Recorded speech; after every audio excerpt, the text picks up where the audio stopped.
נפש אהב הרחמן משוך עבדך אל רצונך ירוץ עבדך כמו אייל ישתחווה אל מול הדריך ירב לו ידידותיך מנופת צוף וכל תא. Si tu as fait un éder, tu fais un éder que tu manges pas de pommes pendant 3 jours. Après tu peux pas tenir. Au bout d'un jour tu craques, tu manges une pomme, tu n'as pas le droit de faire la bracha sur la pomme. Parce que c'est comme si tu manges quelque chose qui est interdit. Pour toi c'est interdit, tu te l'es interdit. C'est-à-dire c'est ta possibilité de créer des mitzvot, comme les chachamim. C'est pour ça que ça répare les mounat chachamim. Parce que les chachamim eux-mêmes, ils sont, si tu veux, attribués ou assermentés, si tu veux, par Hachem, pour créer des mitzvot. Il y a des mitzvot qui sont les drabanan. C'est les chachamim qui ont dit de faire cette mitzvah. Alors maintenant, eux, ils ont la possibilité de dire des mitzvot qui sont nouvelles, qui ne sont pas écrites dans la Torah. Ils disent, voilà, maintenant, dans Shabbat, par exemple, tu as le din de Mouktsé. Tu n'as pas le droit de toucher quelque chose qui est un ustensile de Chol. Par exemple, un stylo, tu n'as pas le droit de le prendre Shabbat. Maintenant, ça, c'est des Chachamim qui ont dit de faire ça. Ce n'est pas Minatora. Minatora, tu as le droit de prendre le stylo. Mais les Chachamim, quand ils ont dit, si il prend le stylo, il va écrire, et s'il écrit, ça c'est Minatora. Donc ils ont mis une barrière. Et ils ont eux-mêmes créé une mitzvah. Eux, ils ont la capacité de créer une mitzvah. Maintenant, cette même possibilité-là, elle est donnée à chacun par rapport à lui-même. Bien sûr, il ne peut pas faire quelque chose de général pour tout l'homme d'Israël. Mais par rapport à lui-même, il peut se créer une mitzvah.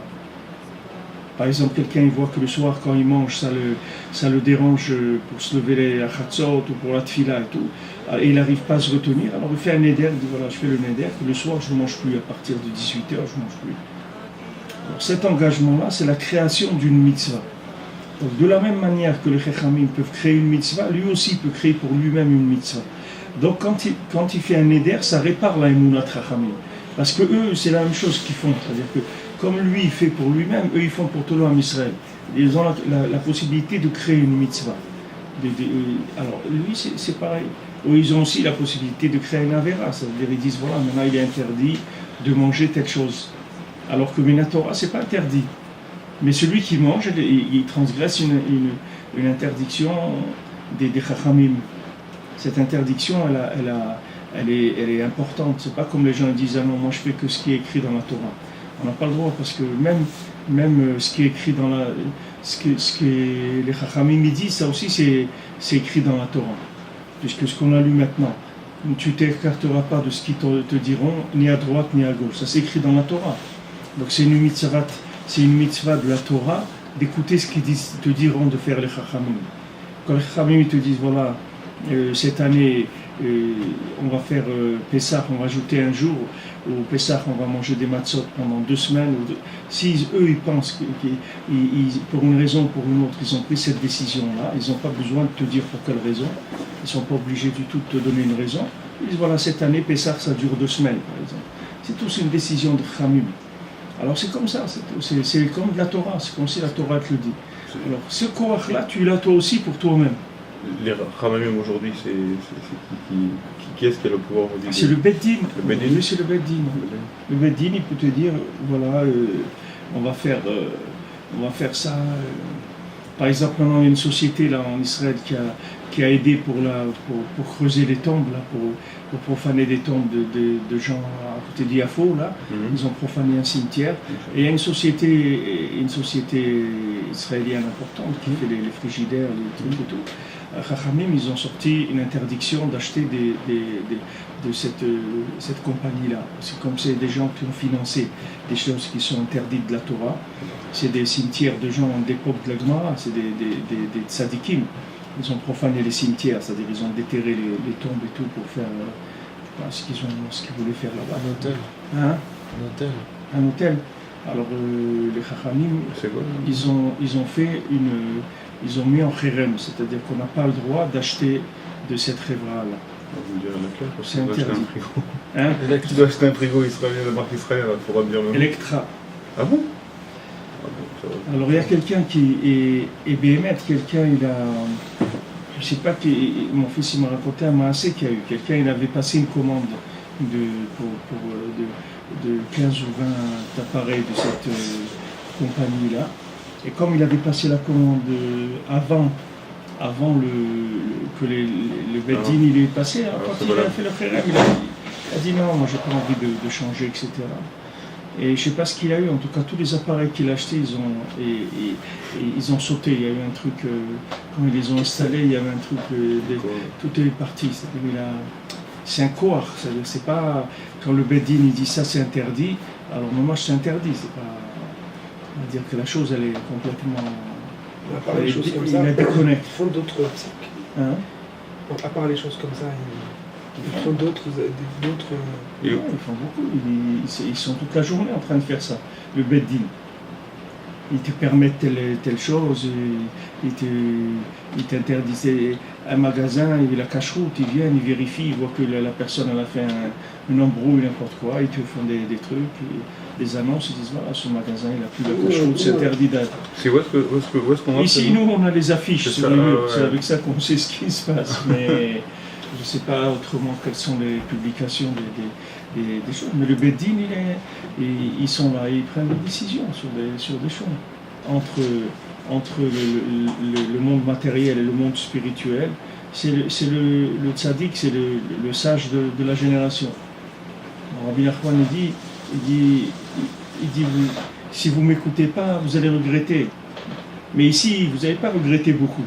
Il dit c'est quand vous allez avoir les pieds devant la porte, c'est-à-dire quand la personne elle va aller dans la tombe, là il va regretter de ne pas l'avoir écouté. Là il va savoir qu'est-ce que ça veut dire d'écouter ou pas. Ici on ne voit pas trop, bien que bon Hachem, on voit combien de gens, voilà, il n'avait pas d'enfant pendant 7 ans, 8 ans de mariage, il est venu en Mona Shana, il a eu un enfant. Encore ça, c'est des déblocages, disons, de réussite momentanée ou qui ne sont pas des réussites éternelles. Mais bien que, bon, Hachem, d'avoir un enfant et tout, c'est une réussite éternelle. Mais disons que le gars, il est venu pour une petite affaire personnelle. Il est venu, il ne se rend pas compte mais tout ça, c'est le tzaddik qui fait, parce que le tzaddik, il l'amène pour cette raison-là, mais bien le tzaddik, il veut l'amener à un autre endroit complètement. C'est pas pour ça. Le tzaddik, il appâte avec ça. Et il dit, viens, tu as besoin de quoi? D'un enfant, viens, je vais te donner un enfant. Mais c'est pas pour ça que le tzaddik, il l'amène. Il va lui donner l'enfant aussi, mais c'est pas ça le problème. Son problème à lui, c'est pas ça, c'est autre chose. Mais avec le fait qu'il vient, le tzaddik, il permet de le réparer sur d'autres éléments que lui, il ignore complètement. C'est pas quelque chose que nous, on connaît.